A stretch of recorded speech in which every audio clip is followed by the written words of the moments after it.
بہت شکریہ. میں گفتگو میں کسی اور جگہ سے شامل ہوں گا. خاص طور پہ میں یہ سوچتا ہوں کہ ایک جماعت کی حکومت تھی 2 صوبوں میں اور پورے پاکستان میں, بلکہ 3 صوبوں میں, اور اس جماعت نے پتہ نہیں کیا سوچا کہ انہوں نے وہاں سے ریزائن کیا, پھر وہ الیکشنز کی طرف گئے, پھر انہوں نے الیکشن کو نہیں مانا.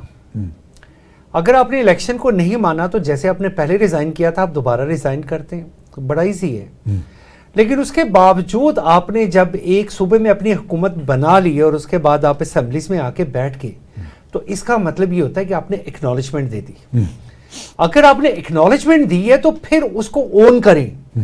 ایک سائڈ پہ آپ کہتے ہیں کہ جی یہ اسمبلیاں جعلی ہیں, یہ سب کچھ جعلی ہوگا. بھائی مجھے نہیں پتا فارم 45 47 کیا ہوتا ہے. مجھے ایک چیز پتا ہے کہ آپ نے مورلی اس کو ایکنالج کیا اور اپنا وزیر اعلیٰ بنایا. ادروائز یو ہیڈ انادر وے, آپ اسے ریفیوز کر سکتے تھے. دوسری بات یہ کہ جہاں جیت گئے وہ الیکشن ٹھیک ہے. سر یہ میں اس سائڈ پہ آتا ہوں, چونکہ آپ کی بات گفتگو بڑی لمبی تھی تو مجھے ذرا 2 منٹ چاہیے ہوں گے.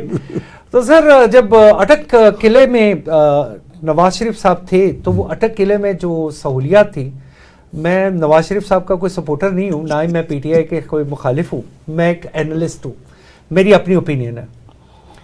اس میں جب وہ اٹک قلعے میں تھے تو مجھے یہ یاد ہے کہ وہ سہولتیں بہت ہی بری تھی, جس پہ بہت زیادہ چیخا گیا تھا اور یہ کہا گیا تھا کہ یہ شخص ٹوٹ جائے گا. اور مجھے یاد ہے کہ وہ جو کیس بنایا گیا تھا نا, وہ تھا کہ آپ نے زمین پہ بیٹھ کے جہاز اغوا کر لیا ہے. وہ کچھ اس قسم کا کیس تھا.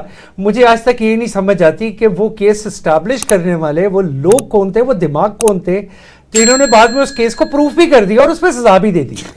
یعنی آپ ایسا کیس بناتے ہیں